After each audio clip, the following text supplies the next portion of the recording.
one power, invisible, and you see it everywhere and every day.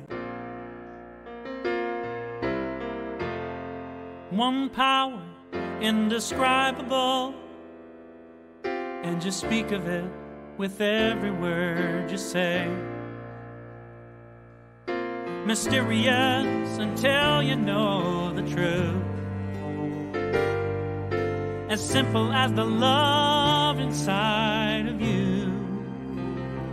Call it God, call it Spirit, call it Jesus, call it Lord, call it Buddha, Baha'u'llah, angels' wings or heaven's door. But whatever name you give it, it's all one power, can't you see? It's the power of the love in you and me. One power, one power.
Turned it off. Sorry. Okay, how's that? Yes. Everybody in the room heard it. The rest of you, well, read my lips. Sorry that we missed it. I just want you to know this is the place where life is expressing with goodness, truth, and power and beauty. So that we honor you, we celebrate you, we believe in you. This is also a place where we recognize the diversity of life within each one of us and around each of us. We're a place that, like, starting now, since it's June, this is the beginning of Pride Month. Gay Pride Month, okay. Diversity Pride Month, okay. Pride Month for whatever your chosen pronouns are. Pride Month for whoever you are. We are here to celebrate you this month, and we do that with the idea of compassion. To know more about compassion, look at our website, look at my blog there at cslmidtown.org. Have a pretty extensive little article there about compassion and how to use it and what difference it makes in our lives. So with all that, let me tell you a little more about who we are, but instead of me telling you, how about we let the practitioners and some of our board members tell you more about who we are by sharing with you our Declaration of Principles.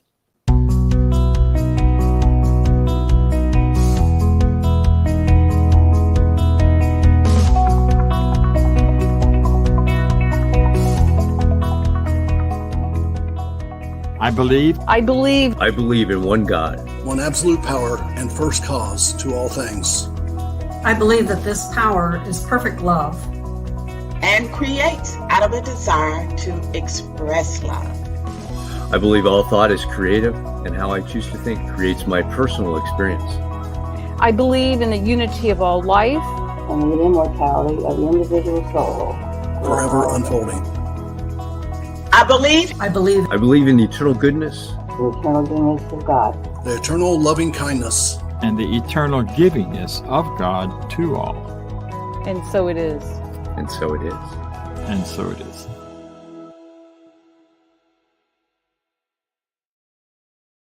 And that which we teach and believe in and are kind of our guideposts for what we do here.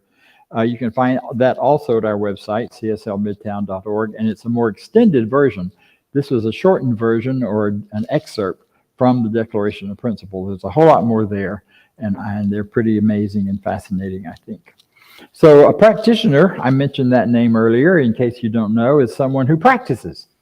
They practice this teaching. They practice the principles of oneness. They practice the principles of healing, the principles of living life at a greater expression. And a practitioner, what we call a licensed practitioner, is licensed by Centers for Spiritual Living, our international organization, and are recognized then anywhere in the world as licensed people to do this work, to teach, to guide, to support you in your own growth and your own personal work. Today we have one of our licensed practitioners who is a wonderful expression of life and who has shown great compassion for the world and the work that she does. So I would bring to you, without any further conversation, Barbara Guillory. Thank you. Thank you. So, yes, compassion for the world. I think that does describe me. Thank you, Dr. Bob. Good morning, everyone. So glad to be here with everybody. And of course, glad that you guys are here. Certainly was looking forward to this day. And that's because it's Yummy Sunday. So there's lots of festivities and, of course, a feast laid out. So that's always a way to show compassion. So, as Dr. Bob said, it is compassion for the world. But how does one get into a state of compassion? So this is the question that I started with as I was thinking about what I would be sharing with you all today. And for me, it has been the classes here with Science of Mind that helped me to develop a state of awareness. As many of you all know, I was brought up as a Catholic, or conditioned as a Catholic. And in that conditioning as a Catholic, they created a deity for me to believe in, which was so far away. I was never, ever going to see this deity, be a part of this deity, touch this deity. And I was like so way down. And of course, that was more of a separation in my mind. And that is a thought that I operated on, again, unconsciously, but still operated on as a Catholic. So coming here and again, understanding the classes, and yes, Science of Mind created another deity for me.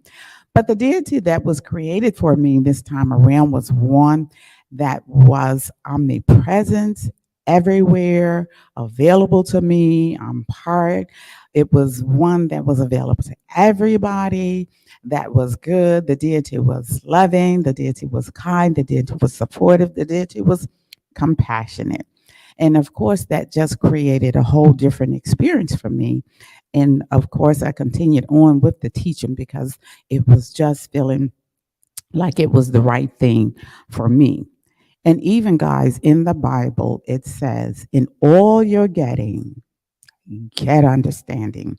And that is what I've credited myself as being able to better understand the universal principle, the use of the universal principle, how that principle can help me in my existence, how that principle helps with the existence of everyone.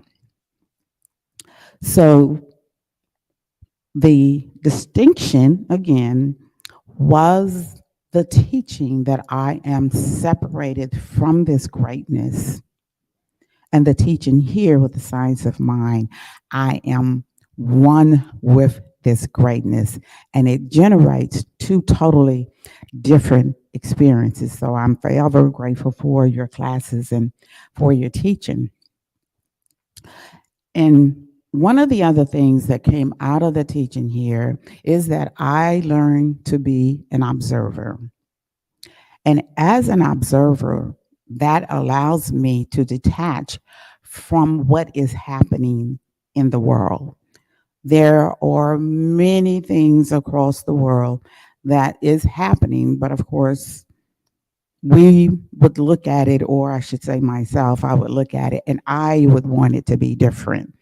And yes, I would want it to be different. And based on how I looked at it or perceived it, that would create a certain experience for me, one of anxiety, if it's just hard to look at some of the images and not be pulled into them. But again, as a practitioner here, in the teaching, you learn to be an observer. And as an observer, you detach yourself from that happening.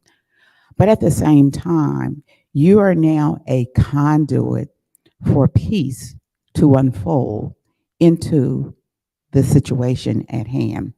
You are a conduit for love to unfold with the situation at hand.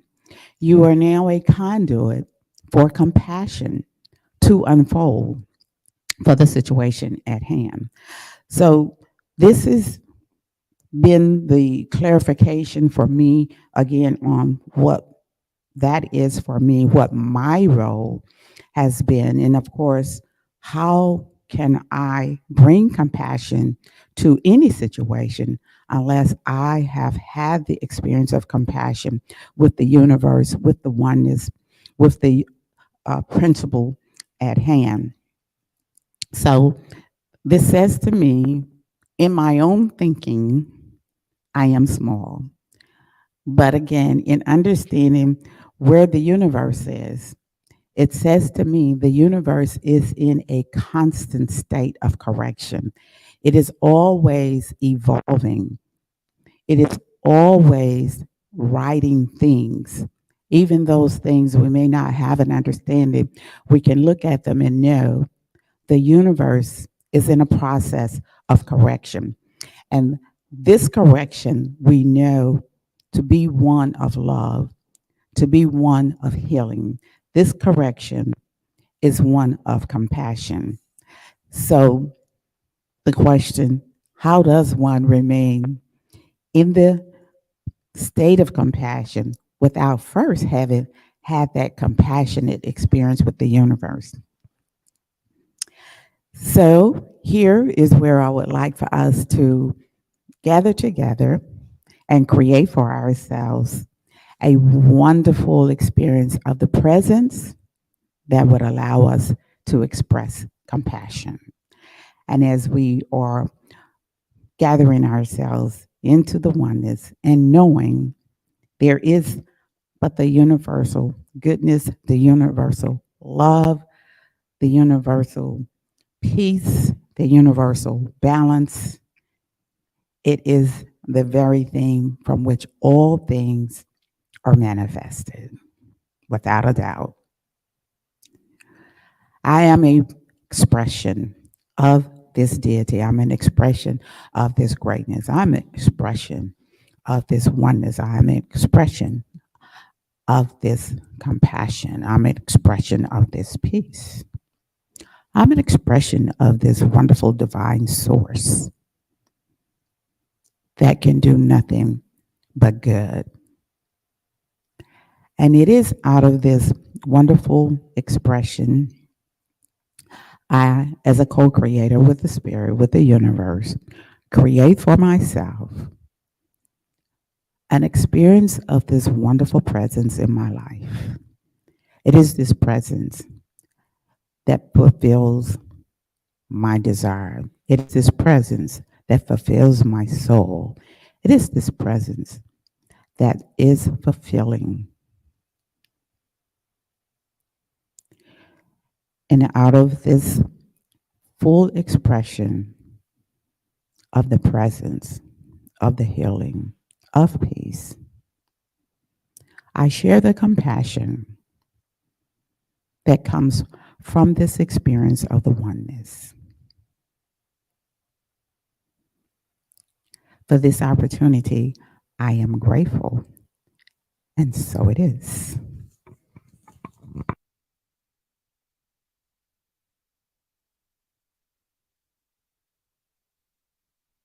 There is special music for everyone today. Enjoy.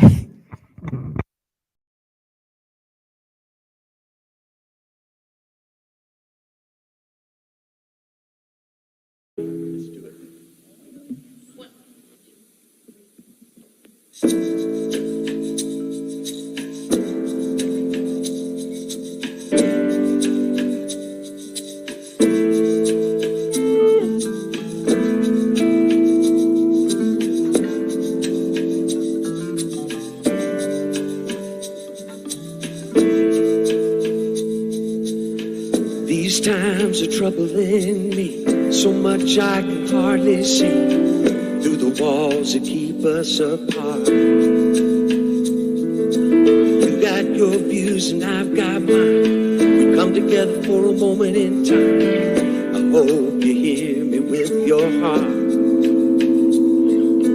I'm not trying to push you away, but I got something that I gotta say. I stand for love, I stand for peace, I stand for humanity and the good of all. I stand for hope, I stand for faith, I stand for freedom and the good of all. I stand, I stand. Would you stand with me? I stand, I stand, I stand. Could you stand with me? When we don't understand, we turn away instead of realizing there could be a better way. Can we just agree to disagree? We may never see things eye to eye, but we can hold on to the love between you and I. It's the only way we survive. I'm not trying to push you away, but I got something that I gotta say. I stand for love, I stand for peace, I stand for humanity and the good of all. I stand for hope, I stand for faith, I stand for freedom and the good of all. I stand, I stand. Sing it with us. I stand. Could you stand with me? I stand, I stand.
getting together, Karen Drucker, writing awesome music. Good job. Thank you, guys. Thank them guys. That's great. I love that song. But also mostly because it starts out talking about the troubles and it jumps right to I stand for love, I stand for peace, I stand for all those good things that we see being solutions to what's going on in the world. So today we're talking about compassion for the world. I don't know about you, but I'm bombarded these days through all of my little internet things, YouTube and Facebook. And I don't know if I'm supposed to say these on this network or not, but I'm saying them. And anywhere else. I saw a thing last night where someone was ranting and raving to Target for having rainbow flags around on their various counters and things because they were celebrating gay pride. And the person was calling this the devil's flag because the devil's flag is the flag that doesn't have all the colors of the 7. It only had 6. And because that's the symbol of child sexual abuse, of pedophilia, and all of those misunderstood ideas that I thought we settled 25, 30 years ago in our culture, but apparently have re-emerged. And I got mad, and I wanted to throw something at the TV, but since it was my TV, I didn't think that was a good idea. So I just turned it off and went to something else. But you know, every time you turn it on, if you're like me and you love YouTube videos and they pop up and there's all this stuff that goes on and it stirs up our feelings. I mean the shootings and the killings that go on around the country of people just losing it and pulling out a gun and solving things with violence. All of that stuff that's going on out there in the world right now, and this seems to be worse. I frankly am not sure if it's really worse or more, or if it's just that we see it more because it's in everybody's got a cell phone taking pictures of the stuff going on. But all of that seems to just be boiling up within our culture and among our world.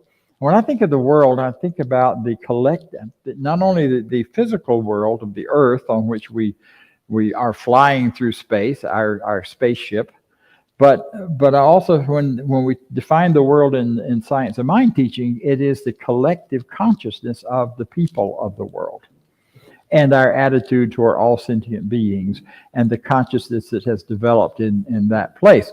And it goes back as long as human beings have had consciousness and been aware of who we are. So it's a hodgepodge, a mushpot of all of these conflicting ideas that keep showing up and happening in the world.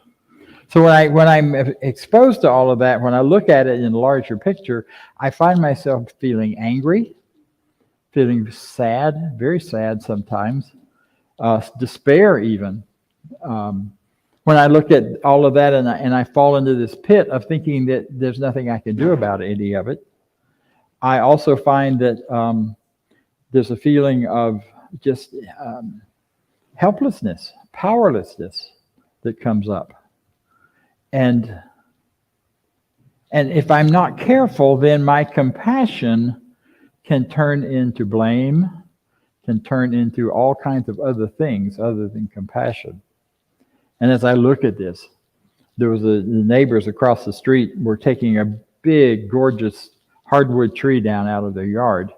I mean, it was tall enough, if it fell in any direction, it would hit any of number of houses, and I'm assuming that, and it perhaps was diseased, is why they were doing it.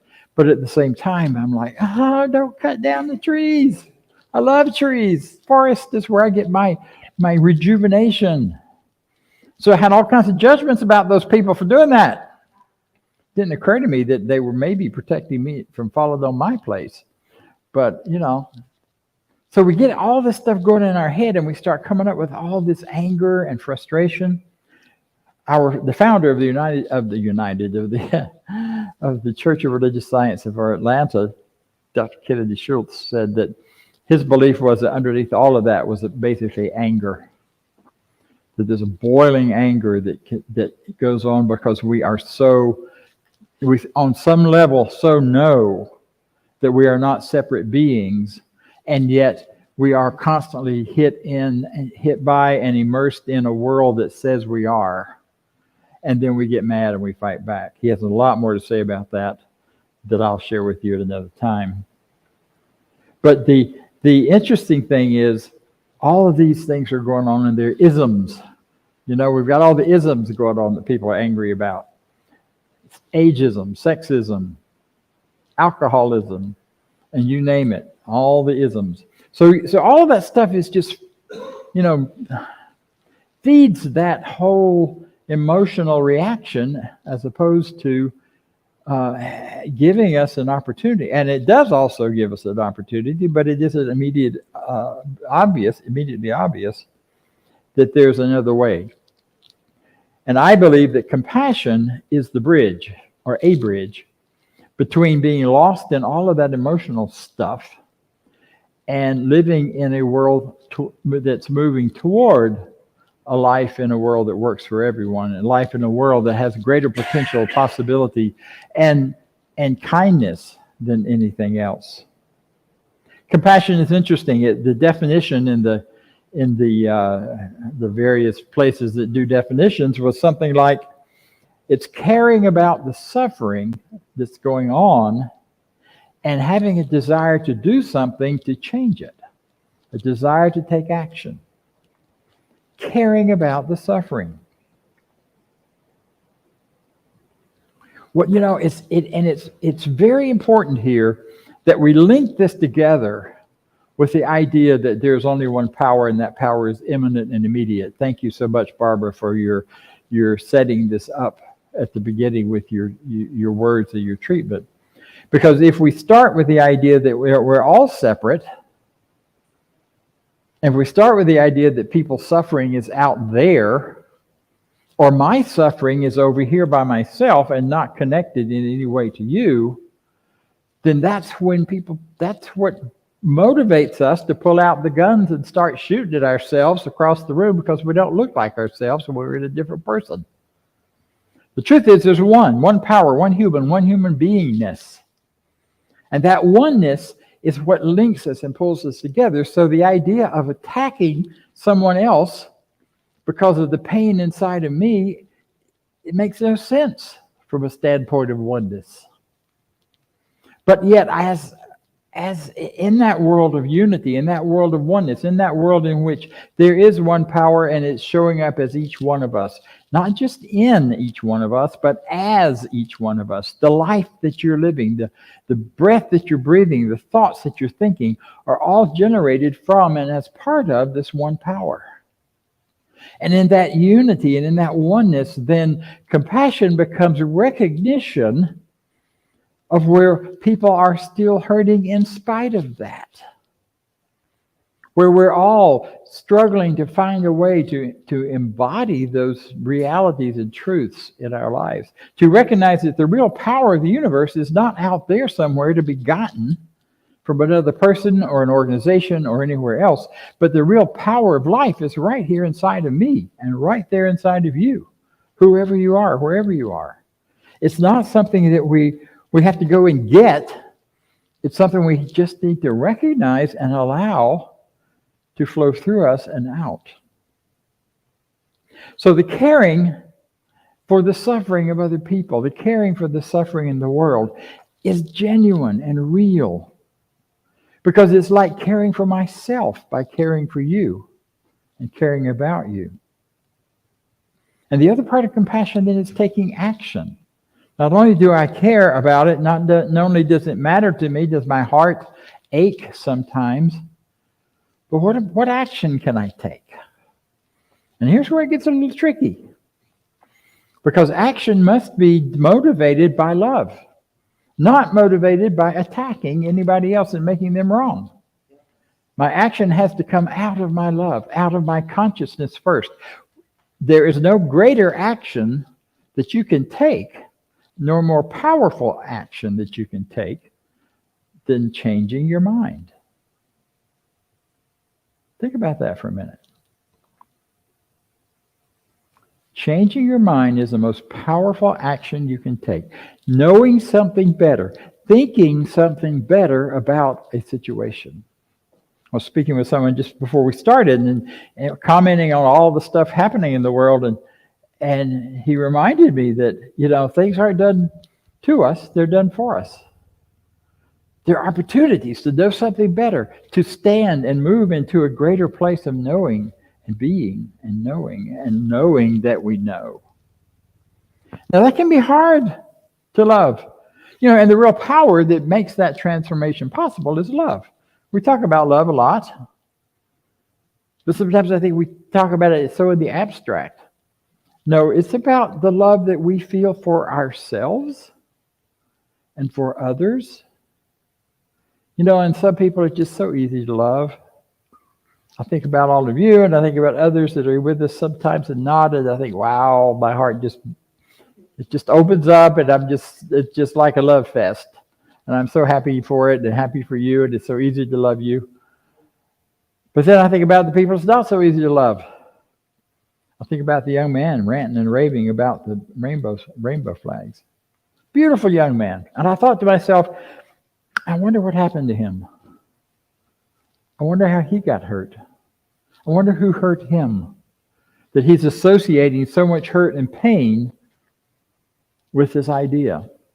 And maybe nobody. Maybe he's just bought into the rhetoric that's flying around out there. But I suspect for that stuff to stick in anybody, that belief in the horrors of life as being something real that has to be squished or fought against or beaten down, that has to come because something inside of each person has somehow resonated with it. Something has happened. And that's where my compassion can fire up real fast. Can kick up and get going. I thought, I wonder what he went through. I wonder what happened to him. There's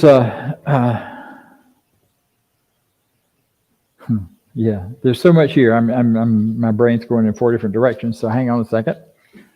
Contemplate that for yourselves.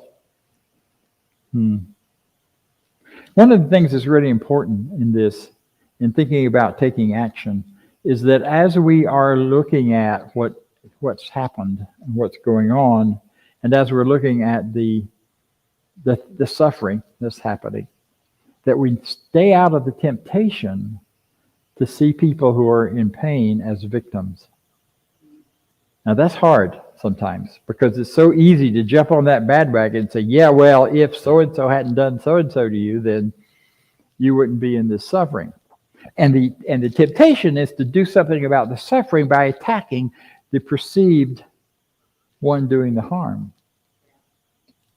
And yet, as soon as we do that, we've sucked all of the power out of the situation for transformation or change.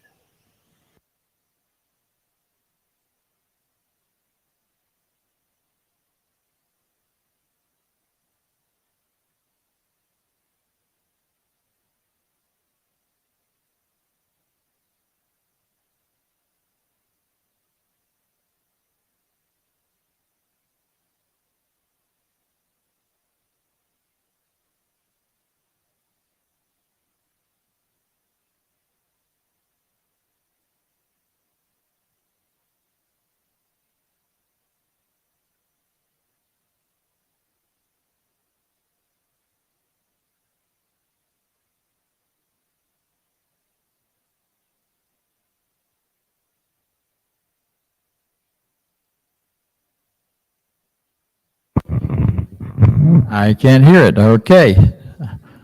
I wonder what I was saying that the mic did not want heard. Because we're compassion toward the mic. Yes, compassion towards all of it. Once we break out of and decide not to see people as victims, but look beyond the victimhood, look beyond the ones who you might think of as perpetuating the victimhood. Everyone who's ever done harm to someone else has had harm done to them, or they wouldn't do it. So it's looking past all of that to the divine within them, knowing that the more clearly I can see that, the more likely it is it will burst forth into their lives and then bring them into a new place.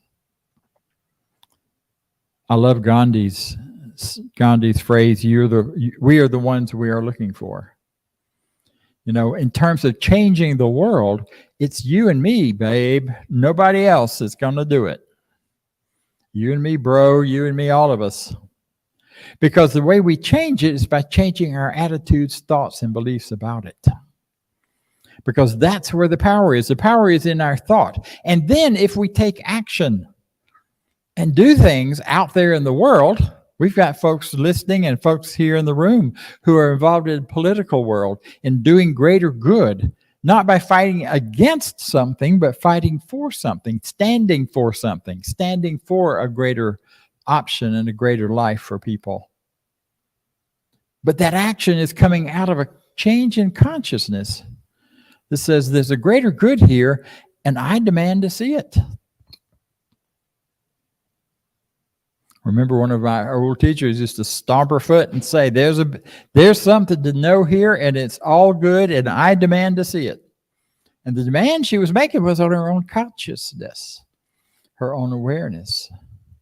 So I encourage you, when you run up against some of that stuff that you just can't seem to get around and you want to smack something, instead of smacking something, step back and say, what is there for me to know here? Where is the divine in this? Where is the greater loving, the greater truth in this situation? Because it's important and it matters. So we have the power through thought to turn any situation into a thought process. When you see something's happened out there that makes you mad, that upsets you, that makes you sad, think about what about that is the thought process itself. Think about your thinking about it. And as you think about it, you transform in your mind your opinions about it into something different. Example. 9/11 was a big one. The world we all felt, many people in this country, I almost overdid my exaggeration, felt it victimized and hurt and harmed. One of the things that hit me really hard right after 9/11 was the pain that people must have been in to be willing to fly an airplane into a building and lose their lives doing it. The belief and the pain and the sense of separation from we Americans and who we are. And on one level, it was a horrific thing. But if you lift your consciousness to another place, it was also an invitation for the United States and the people of the United States to get involved in the world experience in a way we had not been before. It was a moment when the whole world was focused on one event. Now, that's happened since then. It happened with COVID. It's happened with other things. But that was the first time ever that we had the opportunity to do that. And you know, computers that measure these things were lined up all over the world, saying that there was a unification of thought, a unification of point, a unification of awareness. Now, maybe that was a hard way to do it. No doubt there. But on a higher level, there was a unification that happened, and that matters. And that mattered. And people extended kindness and condolences across all kinds of lines and barriers. A group of us began to treat for the greater good for all of the world leaders involved on all sides of that question at the time, and have continued that. Because to see any one of them as the evil versus the good is to believe in separation, and there is no separation.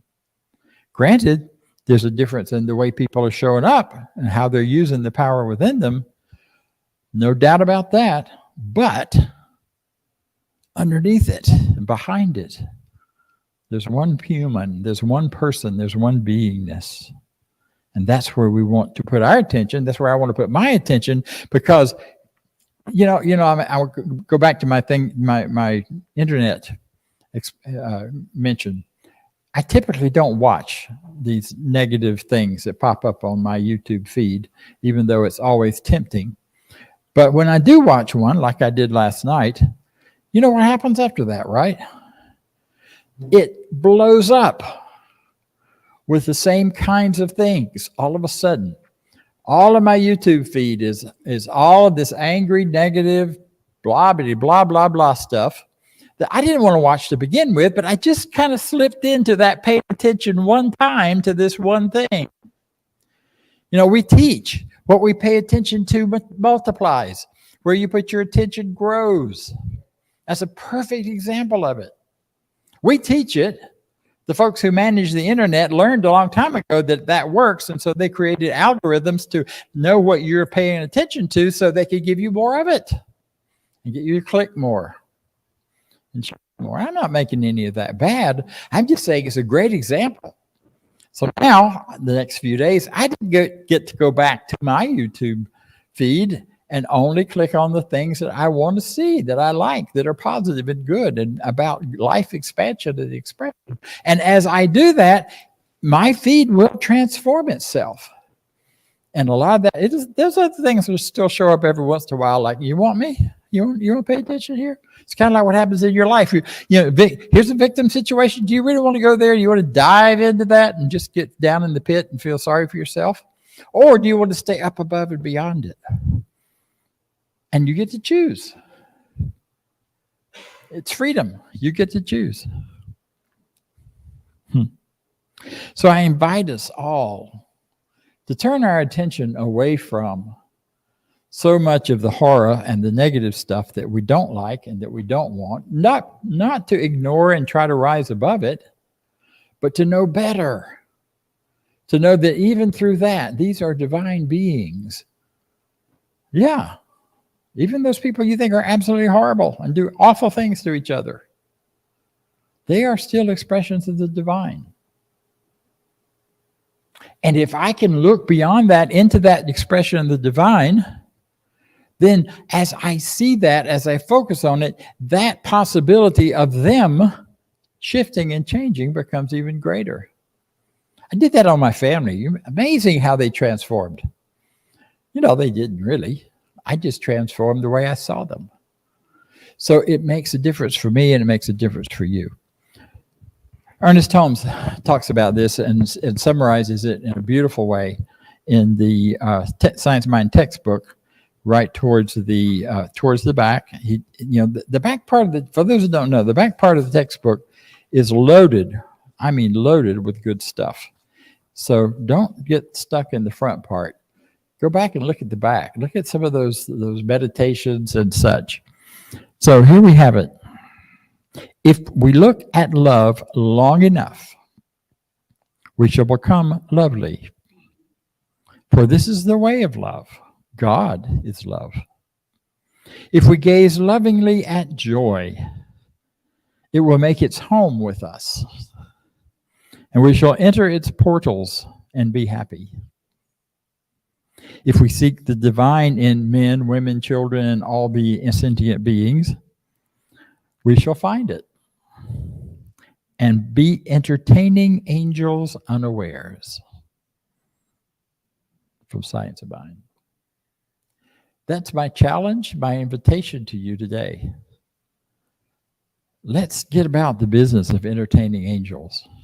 Let's get about the business of seeing the divine and the good in all people, whether we understand it or not. And as we do, we can set ourselves free from the anger, the fear, the pain, the discouragement, and the sadness. Because, you deserve that. You're wonderful. So am I. So it is. Thank you. Thank you. Thank you.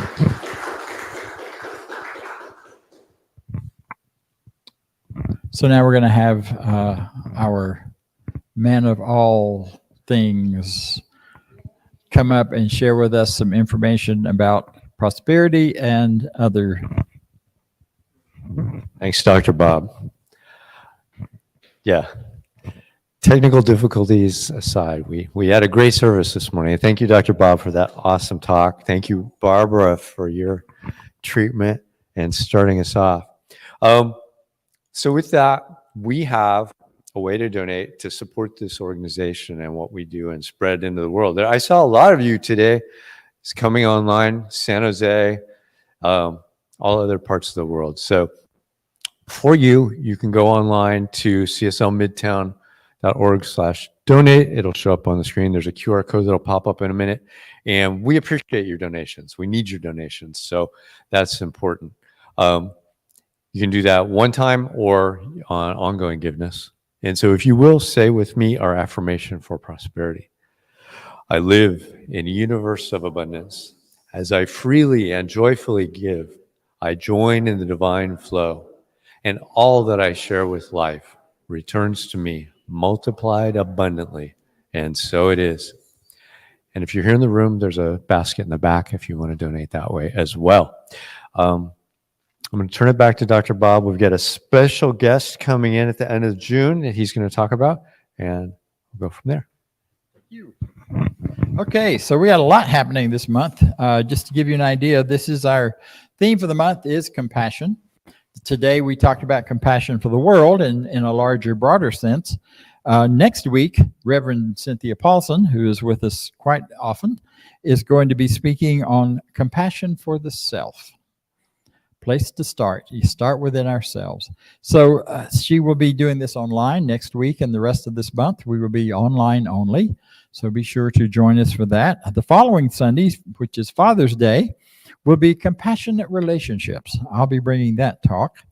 And then the last weekend of the month, we have a very exciting thing, in my opinion. One of my friends and a really well-known, established author is going to be with us for the weekend, Jim Lockhart. Some of you may know him. He used to be in Florida as a minister, and he's been all around. He has written a book called Beloved Community as a spinoff from Martin Luther King's famous statement about beloved community. And he's developed a whole lot around that in terms of how you develop a beloved community. How do you understand and assess where you are as a beloved community? So we're going to have 3 events. 2 will be in person, 1 will be online. On Saturday, oh good, there it is. We will be at that's the Sunday one, okay. On Saturday, we'll be at the City of Light from 10 to 12, and that will be for all people who consider yourselves any kind of spiritual leader. If you're a practitioner, if you're a minister, if you're just a person who practices, not just, but if you are a person who practices this teaching in a powerful way, please plan to be there. We'll be at the City of Light from 10 to 12. It will be a offering only, and please let us know. We'll have a registration up in the next day or two to let us know that you're coming, because we'll have some coffee and donuts and maybe something healthier than that, but maybe not. And then on Sunday, Jim will be our speaker online in our regular Sunday celebration. And then Sunday afternoon, beginning at 2 o'clock, will be a workshop entitled Spirit Edgewalkers. And that is, to me, a really fascinating idea. There's a movement happening all over the world called spiritual edge walking that is about bringing the spiritual life of life into our world and into ourselves in a way that we live a little more on the edge, and we're bringing that cutting edge of greatness and goodness and truth to the world.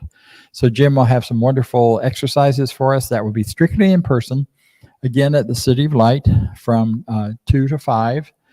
It will be a $40 contribution or whatever you can pay. Please do not stay away if that money is a problem. And if you do show up and you want to put some more for other people, feel free to do that. Let us know you're coming. info@cslmidtown.org. We will be thrilled to see you. You're in for a real treat, and I really hope as many of you as possible can come out and join us. All right, so let's let this go today. We're going now into our wonderful meal, and from that we'll have a conversation, which we will do through Zoom as well as here in the room, on some of what we are thinking about in terms of compassion for the world. Some of the places that we're stuck, some of the places that we thrive, some of the places that we are actually doing things in different arenas out of compassion for the world. So join me, if you will, in our closing affirmation. I leave this place now knowing something better than I knew before. I go forth into the world with a heart full of love and a mind full of good sense. I look at the world in a greater way, knowing that I have within me everything I need to create the life I desire. I give thanks for this understanding. I am grateful for the spirit of life that lives through me, and so it is. Thank you. See you next time.